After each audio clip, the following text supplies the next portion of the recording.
హరే కృష్ణ. ఈరోజు మనం అత్యంత మహిమాన్వితమైన కనకదార స్తోత్రం గురించి తెలుసుకుందాం.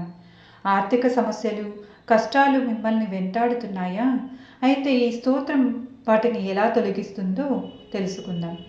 కనక అంటే బంగారం, దార అంటే ప్రవాహం, అంటే బంగారం ప్రవాహమే కనకదార. ఈ స్తోత్రం లక్ష్మీదేవి కటాక్షాన్ని పొందేందుకు ఒక దివ్యమైన మార్గం. కనకదార స్తోత్రం ఎలా పుట్టిందో తెలుసా? ఒకప్పుడు ఆదిశంకరాచార్యులు భిక్ష కోసం ఒక పేద ఇంటికి వెళ్ళారు.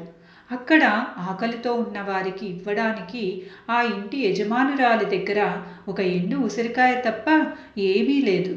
అయినా ఆమె దానిని భక్తితో శంకరాచార్యులకు సమర్పించింది. ఆ నిస్వార్థ భక్తికి ముక్తుడైన శంకరాచార్యులు ఆమె దారిద్రాన్ని తొలగించమని లక్ష్మీదేవిని స్తుతిస్తూ 21 శ్లోకాలు రచించారు.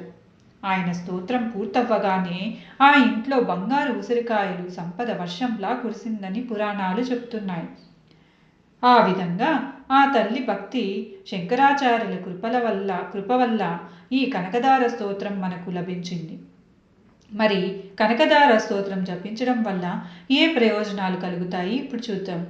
ఇది కేవలం ధనం కోసమే కాదు, వ్యాపారంలో లాభాలు అనుకుని ఆర్థిక అవకాశాలు, అప్పుల నుండి విముక్తి లభిస్తాయి.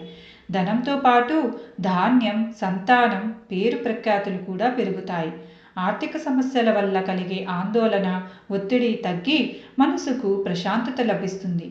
ఇది కేవలం ఆర్థిక విషయాలకే పరిమితం కాదు. కుటుంబంలో ఆనందం, వృత్తిలో విజయం, అన్ని వైపులా శుభ ఫలితాలు కలుగుతాయి. మనం ఏది చేసినా సరైన పద్ధతిలో చేస్తేనే పూర్తి ఫలితం ఉంటుంది. ఉదయం సూర్యోదయానికి ముందు లేదా సాయంత్రం సూర్యాస్తమయం సమయంలో జపించడం ఉత్తమం. లక్ష్మీదేవి పటం లేదా విగ్రహం ముందు కూర్చుని జపించండి. శుక్రవారం నాడు లక్ష్మీ ఆలయానికి వెళ్ళి జపిస్తే మరింత మంచిది. ప్రతిరోజు కనీసం 11 లేదా 21 సార్లు చదవడం వల్ల మంచి ఫలితాలు ఉంటాయి. సమయం ఉంటే 108 సార్లు కూడా జపించవచ్చు. ముఖ్య విషయం ఏమిటంటే, జపం చేసేటప్పుడు పూర్తిగా ఏకాగ్రతతో లక్ష్మీదేవిని స్మరిస్తూ సంపద ప్రవాహం మీ ఇంట్లోకి వస్తున్నట్లు మనసులో ఊహించుకోండి.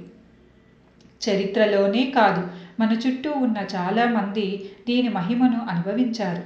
కొందరికి అనుకోని ఉద్యోగ అవకాశాలు లభించాయి.